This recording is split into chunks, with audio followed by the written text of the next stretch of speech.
మెరుపు కలలు మెరుపు కలలు.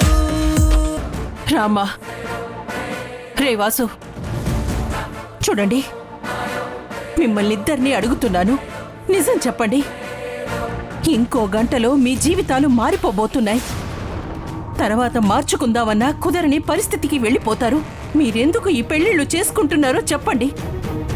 నేను గాని భాను గాని గట్టిగా నమ్ముతున్నాము మీకిష్టం లేకుండా ఈ పెళ్లిళ్ళు చేసుకుంటున్నారని. చెప్పండి, మీరెందుకు ఈ పెళ్లిళ్ళు చేసుకోవాలని అనుకుంటున్నారు?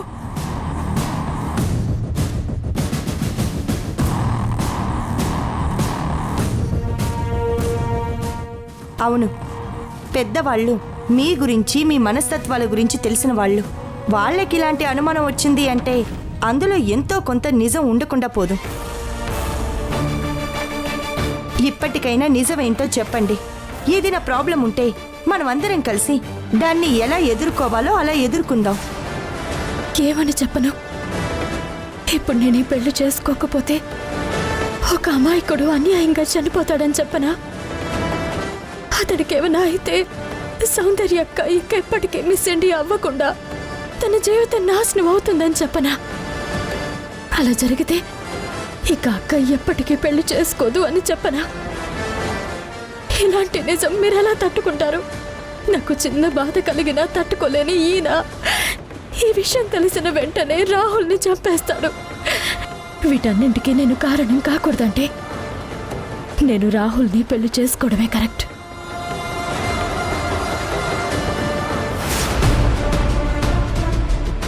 నన్ను క్షమించమ్మా, నువ్వన్నది నిజం.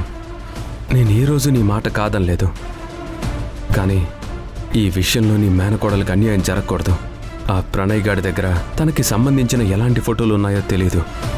తన గౌరవం, పరువు, మర్యాద నలుగురిలో అల్లరిపాలు అవ్వకూడదని నేను ఈ పని చేస్తున్నాను. ఈ విషయం మీకు తెలిస్తే మీరు తట్టుకోలేరు. భాను అత్తయ్య ప్రణయ్ గాడిని నిలువున నరికేసి జైలుకు వెళ్తుంది. నాన్నని పోగొట్టుకున్న వాళ్లకు అమ్మని కూడా దూరం చేయలేనమ్మా.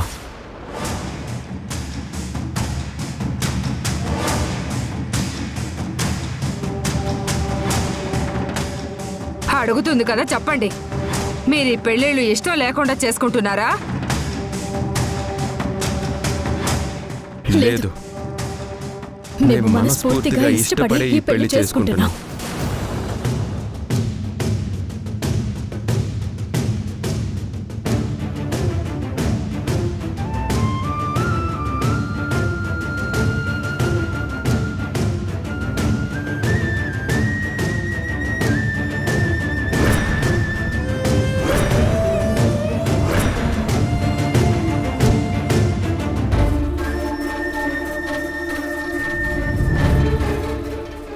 విన్నారా?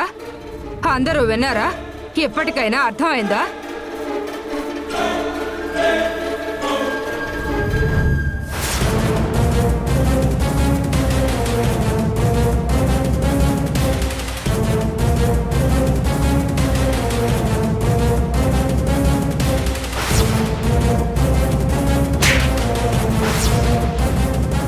ఈ పెళ్లి నెట్టి పరిస్థితుల్లోనూ ఆపాలి, ఆపి తీరాలి.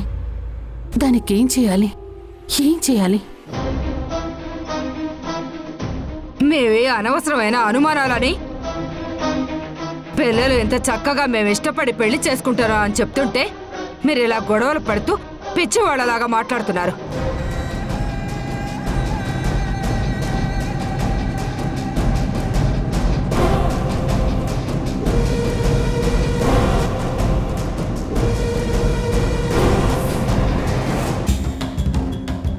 సరే సరే, పదండి, రండి. అమ్మయ్యా, ఇక ఈ పెళ్లిళ్ళని ఎవ్వరూ ఆపలేరు.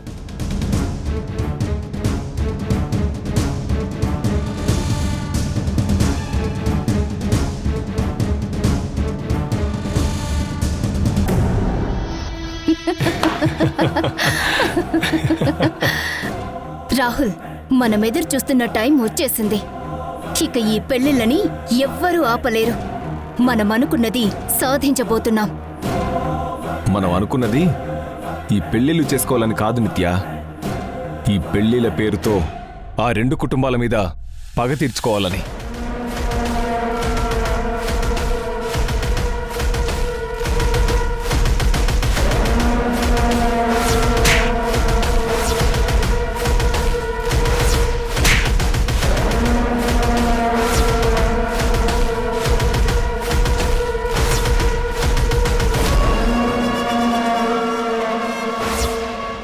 నేను సౌందర్యాన్ని ఇష్టపడ్డానన్న కోపంతో, అందంగా ఉంటాననే అహంకారంతో నన్ను అందరి ముందు కొట్టిన దగ్గర నుంచి ఈ పరిస్థితులకు భయపడి మా నాన్న దేశం వదిలి పారిపోయే వరకు వాళ్ళ మీద పైచేయి సాధించలేకపోయాను. కానీ ఇప్పుడు వీళ్ళని పెళ్లి చేసుకుని బతుకుండగానే నరకం అంటే ఏంటో చూపిస్తాను నిత్య, చూపిస్తాను. ఒక్కసారి వాళ్ళ జుట్టు మన చేతిలోకొచ్చాక మనం ఎలా ఆడిస్తే అలా ఆడే తోలు బొమ్మలవుతారు. డోంట్ వరీ రాహుల్, వాళ్ళకి నరకమే చూపిస్తావో చంపి నరకానికే పంపిస్తావో అంతా నీ ఇష్టం.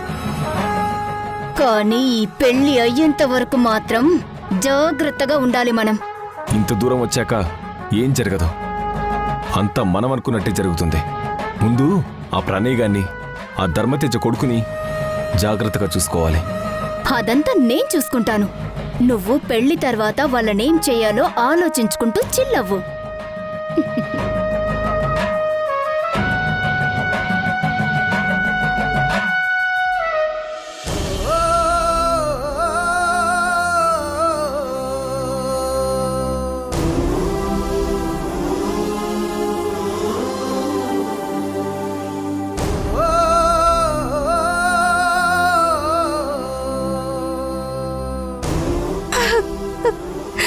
నన్ను క్షమించమ్మా. నీ మనసుని కష్టపెడుతూ ఈ పెళ్లి చేసుకోబోతున్నాను. నేను ఈ పెళ్లి చేసుకోబోతున్నది నీ మాట వినకూడదని కాదమ్మా. నీ మాట విని నేను ఈ పెళ్లి చేసుకోవడం మానేస్తే సౌందర్యక జీవితం నాశనం అవుతుందని. అది తెలిస్తే నువ్వు తట్టుకోలేవమ్మా.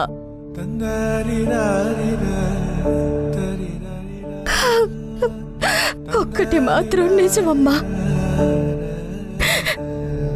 నీ మాట వినకుండా నేను పెళ్లి చేసుకోబోతున్నందుకు నాకు తగిన శాస్తి జరుగుతుంది.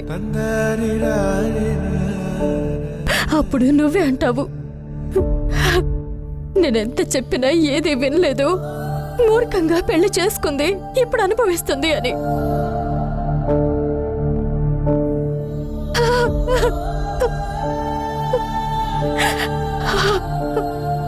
సంయుక్త, మీ అమ్మని అలా ఎందుకు బాధ పెడుతూ నువ్వింతలా బాధపడ్డావు?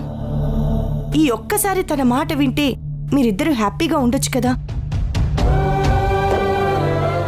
నువ్వెప్పటి నుంచో మీ అమ్మగారికి దగ్గరవ్వాలని చూస్తుంటే దేవుడు నీకు ఇన్ని రోజులకి ఒక మంచి అవకాశాన్ని ఇచ్చాడు. దాంతో మీరిద్దరూ కలిసి మీ నాన్నగారి ఆశయాల కోసం పాటు పడాల్సింది పోయి నువ్వు మీ అమ్మగారికి మరింత దూరం అవుతున్నావు.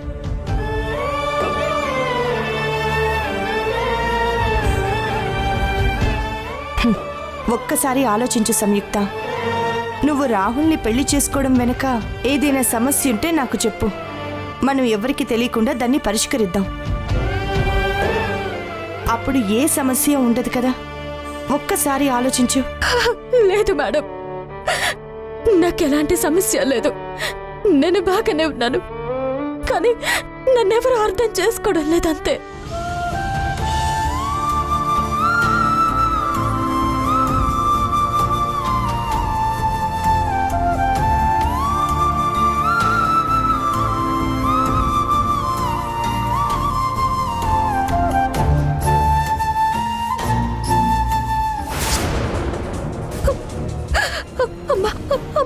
మేడం, అమ్మ వెళ్ళిపోతుంది. తనకి ఇష్టం లేకుండా కన్న కూతురు తన ఇష్టానికి పెళ్లి చేసుకుంటుంటే ఏ తల్లి మాత్రం చూస్తూ తట్టుకోగలుగుతుంది? అందుకే వెళ్ళిపోతోంది. సంయుక్త, ఇప్పటికైనా మించిపోయింది లేదు. నీకున్న సమస్య ఏంటో నాకు చెప్పు. నేను వెళ్ళి మీ అమ్మతో మాట్లాడతాను. పెళ్లి విషయంలో నాకే సమస్య లేదు మేడం. సమస్య ఏం లేదని నువ్వు ఎంతలా దాచాలని చూసినా నీకు సమస్య ఉందని మాకు తెలుసు సంయుక్త.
నిత్య చీర్స్.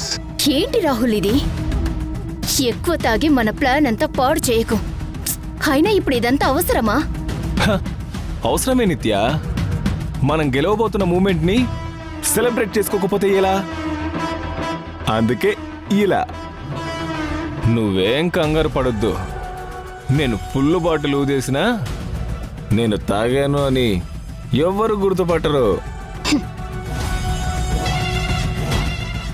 అయినా మన జాగ్రత్తలో మనం ఉండాలిగా. ఇక్కడున్న వాళ్ళు మనం తాగము అని చెప్పినా గుర్తుపట్టని వాళ్ళు కాదు. నువ్వు ఎంత దూరంలో ఉన్నా నీ జాతకం చెప్పే మనుషుల మధ్య ఉన్నాం. సరే, జాగ్రత్తగా తాగు.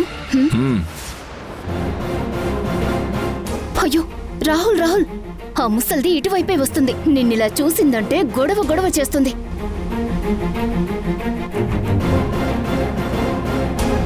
హే, తనెందుకు ఇటొస్తుంది? నిత్య, నువ్వు వెళ్ళు, నేను చూసుకుంటా. నువ్వు వెళ్ళు, నేను చూసుకుంటా.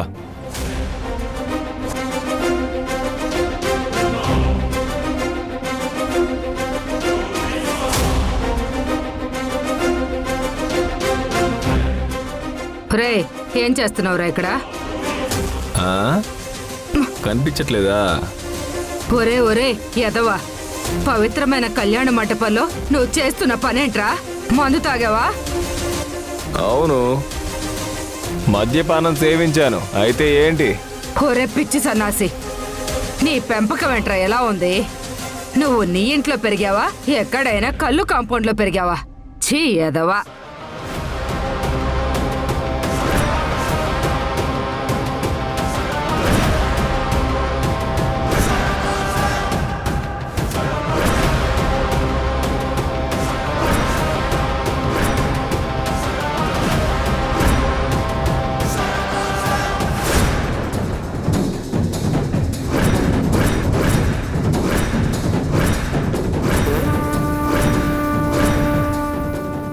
ముసల్దానా, ఒరే ఒరే ఒరే, చంపేస్తాను. ఊరుకుంటున్నాను కదా, నోటికొచ్చినట్టు తిట్టావా? చచ్చిపోతావు. ఒరే మనవడా,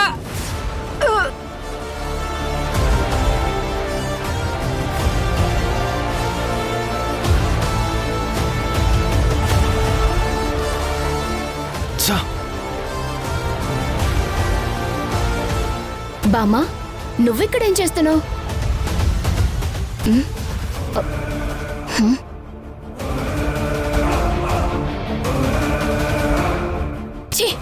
ఏంటి రాహుల్ నువ్వు చేస్తున్న పని?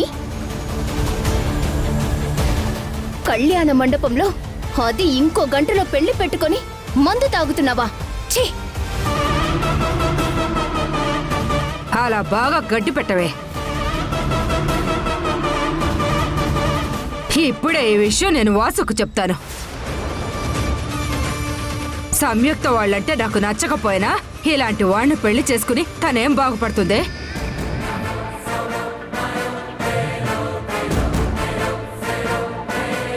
చూస్తూ చూస్తూ ఒక అమ్మాయికి నేను అన్యాయం చేయలేను. అవును బామ్మగారు, అవును. మనం అస్సలు వదలొద్దు. వాసు కోపంలో నా పెళ్లి కూడా ఆపినా పర్వాలేదు గాని మనం మాత్రం ఇలాంటి వాడికి బుద్ధి చెప్పాలి. పదండి బామ్మగారు, పదండి. వాసు మీ పెళ్లి కూడా ఆపుతాడా? ఎందుకు ఆపడు బామ్మ? విషయం తెలిసిన వెంటనే కోపంతో తన మరదలికి అన్యాయం జరుగుతుందన్న ఆవేశంలో రాహుల్ని కొడతాడు.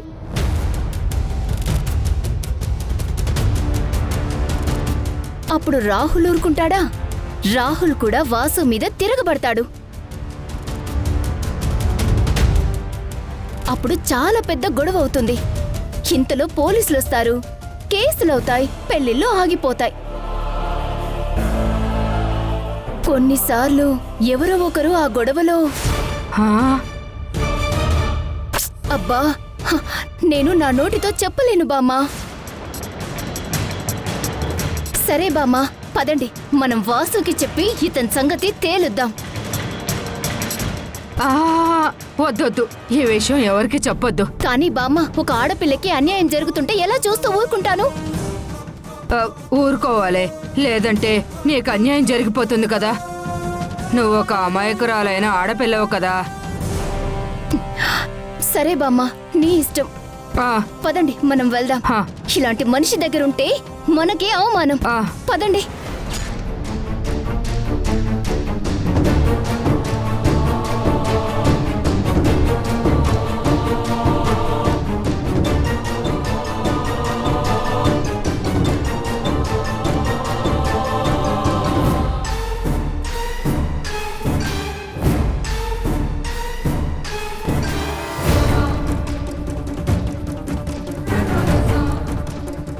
ఏమైంది నాని?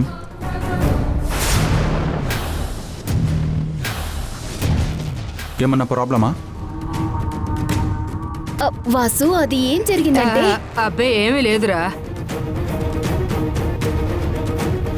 ఉదయం షుగర్ టాబ్లెట్ వేసుకోలేదు, కాస్త కళ్ళు తిరిగినట్టుగా అనిపించింది. ఇప్పుడు ఎలా ఉంది? పర్వాలేదురా. సరే లోపలికెళ్ళి కూర్చుందు పద. ఆ, ఆ, ఆ, పద. పద పద. పదండి బామ్మగారు.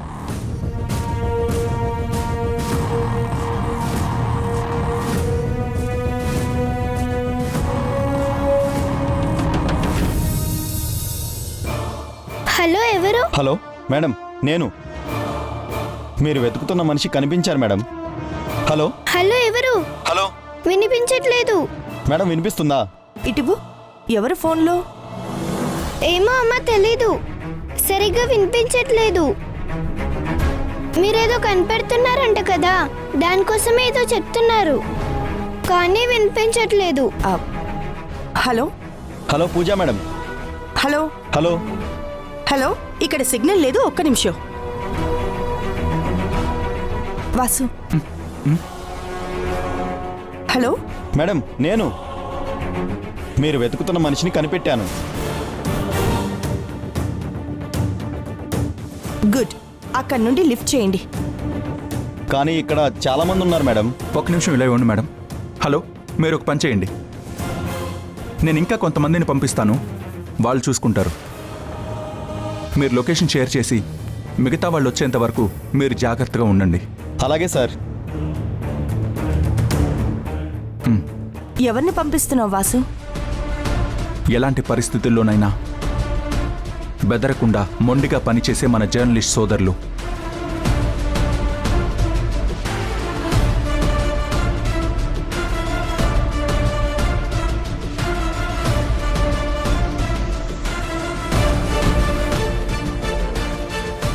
హలో, చెప్పు వాసు.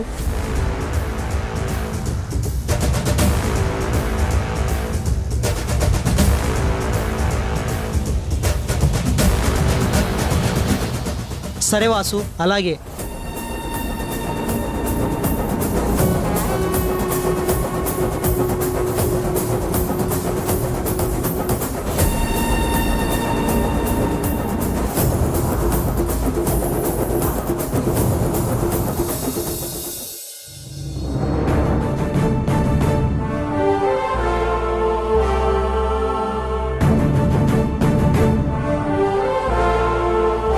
ఏంటి మేడం ఇలా వచ్చారు? నేను ఇక్కడికి వచ్చింది మీతో ఒక ముఖ్యమైన విషయం చెప్పడానికి. ఈరోజు సంయుక్త పెళ్లి. కానీ తను చేసుకోబోతుంది ఎవరినో తెలుసా? మీ జీవితాల్ని నాశనం చేయాలనుకున్న మృగం రాహుల్ గాంధీ సంయుక్త పెళ్లి చేసుకోబోతుంది.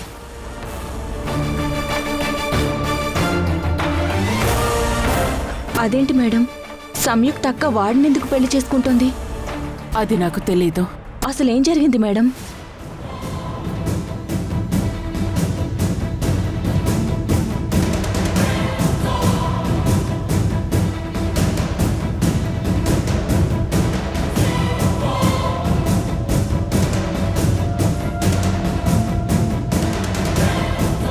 నేను ఎంత అడిగినా తను మాత్రం సమాధానం చెప్పడం లేదు.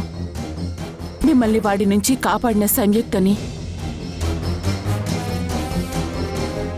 మీరు కాపాడడం మీ బాధ్యత అని నేను గుర్తు చేయడానికి వచ్చాను. అలాంటి నీచుణ్ణి జైల్లో పెట్టి ఉరి తీయాలి కానీ పెళ్లి చేసుకోకూడదు మేడం.